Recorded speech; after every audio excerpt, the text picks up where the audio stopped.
In episode 1, we talked about the invisible war. In episode 2, we showed you how China bought the world with infrastructure and debt.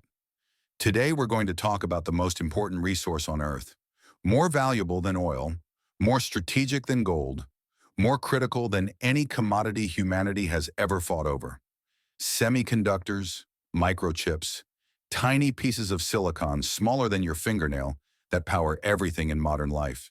Your phone, your car, your computer, the missiles that defend nations, the AI systems that will define the future. And here's the terrifying truth. Almost all of the world's most advanced chips are made in one place.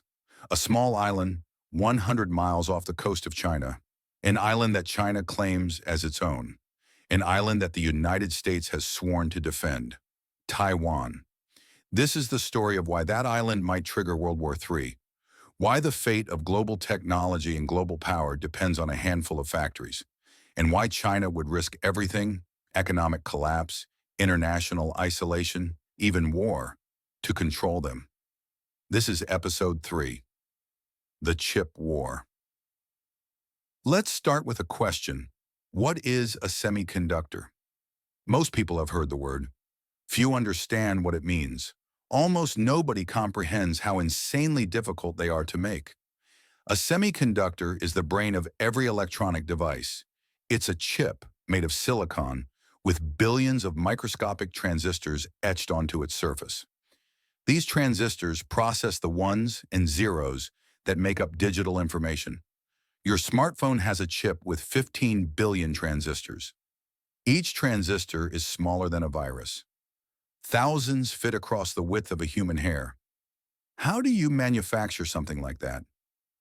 With the most complex machines ever built by humanity, they're called EUV lithography machines. Extreme ultraviolet lithography. They cost $300 million each. Each machine weighs 200 tons, takes 40 shipping containers to transport, requires a year to install, and there's exactly one company on Earth that makes them. ASML, a Dutch company with a complete monopoly on the most critical technology in the world. Here's how they work. Inside these machines, tiny droplets of molten tin are blasted with lasers 50,000 times per second. This creates extreme ultraviolet light so precise it can etch patterns at the scale of atoms. The light passes through mirrors so perfect that if scaled to the size of Germany, the largest imperfection would be 1 millimeter high. These mirrors cost tens of millions of dollars each. The process repeats hundreds of times, building layer upon layer of circuits. The precision is beyond comprehension. If the alignment is off by a few atoms, the chip fails. A single speck of dust ruins entire batches. The manufacturing facilities, called fabs, are cleaner than hospital operating rooms. Workers wear full-body suits. The air is filtered thousands of times per hour. The entire building sits on shock absorbers to eliminate vibrations from traffic miles away. This is why advanced chip manufacturing is so rare. Only a handful of companies can do it. Intel in the United States, Samsung in South Korea, and one company that's better than everyone else combined, TSMC, Taiwan Semiconductor Manufacturing Company. TSMC doesn't design chips. They manufacture them for other companies. Apple's chips, NVIDIA's AI processors, AMD's computer chips, Qualcomm's mobile processors. Every advanced chip that powers the modern world goes through TSMC's factories in Taiwan. TSMC produces over 90% of the world's most advanced semiconductors. Not most, not the majority. 90%. Think about what that means. Every iPhone, every advanced AI system, every cutting-edge graphics card, every military-grade processor. They all depend on factories located on a small island that China claims and could invade at any moment. This is the greatest geopolitical vulnerability in modern history, and everyone knows it. Taiwan is an island of 23 million people. It's about the size of Maryland, and it sits just 100 miles off the coast of mainland China. China has claimed Taiwan as part of its territory since 1949, when the Chinese Civil War ended and the defeated nationalist government fled to the island. For over 70 years, Taiwan has existed in geopolitical limbo, functionally independent, with its own government, military, and economy, but not officially recognized by most countries as a sovereign nation. China has never renounced the use of force to take Taiwan. They call it reunification. The rest of the world calls it what it is: invasion. For decades, the threat was mostly theoretical.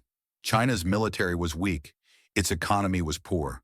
An invasion seemed impossible. But that's changed dramatically. Today, China has the world's largest navy by ship count. They've built aircraft carriers, advanced fighter jets, hypersonic missiles, and a massive amphibious assault capability designed specifically for one scenario: taking Taiwan by force. Every year, China conducts military exercises simulating an invasion. They fly fighters into Taiwan's airspace. They sail warships through the Taiwan Strait. They practice amphibious landings on nearby beaches. This isn't posturing. This is rehearsal. And here's why it matters. If China takes Taiwan, they don't just get an island. They get TSMC. They get control over 90% of the world's advanced semiconductor production. They get a chokehold on global technology. Imagine what that means. China could cut off chip supplies to the United States. No more advanced chips for American weapon systems. No more processors for American companies. No more components for American infrastructure. The U.S. military would be crippled. F-35 fighters, Patriot missiles, Aegis destroyers, they all depend on advanced chips. Without them, America's technological military superiority evaporates. American tech companies would collapse. Apple, Google, Microsoft, Nvidia, Amazon, their entire business models depend on access to cutting-edge chips. Without TSMC, they're finished. The entire Western economy would face a technological dark age because we outsource the most critical technology to one island, an island China wants to take. This is why the United States has committed to defending Taiwan. Not out of love for democracy, not out of moral obligation, out of pure strategic necessity. But here's the problem. Can America actually defend Taiwan? The distance from the United States to Taiwan is 7,000 miles. The distance from China to Taiwan is 100 miles. China can launch thousands of missiles at Taiwan in hours. They can send hundreds of thousands of troops across the strait in days. The United States would have to fight a war on the other side of the world, far from its bases, against an adversary with home field advantage. And if the war goes nuclear, everyone loses. So we're stuck. China wants Taiwan. America can't let them have it. And TSMC sits in the middle, the most valuable prize in modern warfare. Everyone sees the problem, and everyone is scrambling for a solution. The United States knows it's too dependent on Taiwan, so they're trying to build their own advanced chip manufacturing. In 2022, Congress passed the CHIPS Act, $52 billion to bring semiconductor manufacturing back to America. Intel is building new fabs in Arizona and Ohio. TSMC is building a fab in Arizona. Samsung is building in Texas. Billions of dollars are pouring into American chip manufacturing. But here's the brutal truth. It's not working. Not fast enough. Not well enough. Intel's Arizona fab is years behind schedule. Costs have exploded from $20 billion to over $40 billion. They're struggling to recruit enough skilled workers. American construction regulations slow everything down. Labor costs are triple what they are in Taiwan. TSMC's Arizona facility is facing similar problems. They can't find enough engineers. American workers don't have the training. The culture is different. TSMC's Taiwan workers regularly pull 12-hour shifts, 7 days a week during crunch time. American labor laws and expectations don't allow that. And even if these fabs are completed, they'll only produce a fraction of what Taiwan produces. Maybe 10% of U.S. chip needs by 2030. That's not independence. That's still catastrophic dependence on Taiwan. Europe is trying too. The EU has committed billions to build fabs in Germany and France. But they're even further behind than America. China sees all this, and they're trying to do the same thing, become self-sufficient in chip manufacturing. They've poured hundreds of billions into their domestic semiconductor industry. The problem? They're still years behind. Chinese chip makers can produce older chips, the kind used in cars, appliances, basic electronics. But advanced chips? The cutting-edge 3 nanometer and 5 nanometer chips that TSMC makes? China can't do it. And here's why. ASML. Remember that Dutch company with the EUV lithography machines? The US government has blocked them from selling those machines to China. Without EUV machines, China can't make advanced chips. They're stuck. China has tried to steal the technology. Industrial espionage, recruiting ASML engineers, hacking, buying shell companies. Nothing has worked. The technology is too complex, too many pieces, too many suppliers across too many countries. So China faces a choice. Keep trying to develop the technology themselves, which could take another decade or longer, or take Taiwan by force and capture TSMC intact. But there's a catch, a terrible catch. TSMC's founder, Morris Chang, has said publicly, if China invades Taiwan, TSMC's fabs will be destroyed, either by bombs by Taiwan's military or by TSMC engineers themselves. The machines are too delicate, the supply chain's too fragile, the expertise too specialized. If there's a war, those fabs don't survive. And even if the buildings survive, the knowledge won't. TSMC's best engineers will flee. The supply chains will collapse. The machines will break down without constant maintenance from ASML and other suppliers. So China faces a paradox. Invading Taiwan gets them nothing. The prize they want, TSMC's chip-making capability, will be destroyed in the process. But not invading means accepting permanent technological inferiority to the West. This is the chip war. Not a war with bombs and bullets, though that's possible, but a war of technology, supply chains, and strategic choke points. A war where the most valuable territory isn't land or oil, but factories that make chips smaller than dust particles. Let's talk about what happens if this goes wrong. Let's imagine it's 2027. China's economy is slowing. Youth unemployment is rising. The real estate market has collapsed. Social unrest is growing. President Xi Jinping needs a win. Something to unite the country. Something to prove China's strength. Taiwan holds an election. The pro-independence candidate wins. Talks about formally declaring independence from China. Beijing sees this as crossing a red line. In October 2027, China announces military exercises around Taiwan. Larger than usual, hundreds of ships, thousands of aircraft. The world watches nervously but assumes it's just another round of posturing. Then, without warning, the exercises become real. Chinese missiles rain down on Taiwan's air defenses. Cyber attacks knock out power grids and communications. Amphibious forces storm the beaches. The invasion has begun.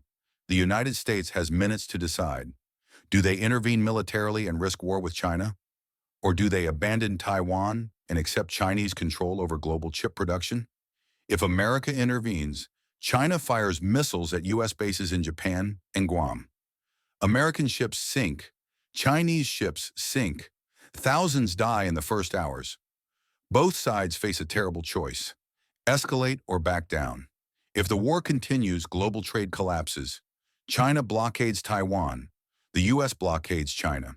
Supply chains that took decades to build disintegrate overnight. Every product that depends on chips, which is every product, disappears from shelves. Your phone? Can't get a new one. Your car? If it breaks down, can't get the chip to fix it. Hospitals, medical equipment fails and can't be replaced. The global economy doesn't slow down. It stops. And that's if the war stays conventional. If it goes nuclear, Taiwan and TSMC's fabs are vaporized in the first strikes. China gets nothing. America gets nothing. The world gets a radioactive island and a technological dark age. This is not science fiction. This is the scenario U.S. and Chinese military planners game out constantly. This is what keeps defense officials awake at night. Because unlike oil, where there are multiple suppliers across multiple countries, there is no backup for TSMC. There's no reserve chip production sitting in warehouses. No way to quickly replace what Taiwan produces. We built the entire modern world on top of a single point of failure. And that point of failure sits in the most dangerous geopolitical flashpoint on Earth. So what's the solution? How do we get out of this trap? Option 1. The United States successfully builds enough domestic chip production to become independent of Taiwan. This is the goal. But as we've seen, it's not happening fast enough. Best case scenario, we're still a decade away from meaningful independence. Worst case, we never achieve it at all. Option 2, maintain the status quo. Keep the military deterrence strong enough that China never invades. Keep Taiwan armed and defended. Hope that the balance holds. This has worked for 70 years, but China gets stronger every year. At some point, they might calculate they can win.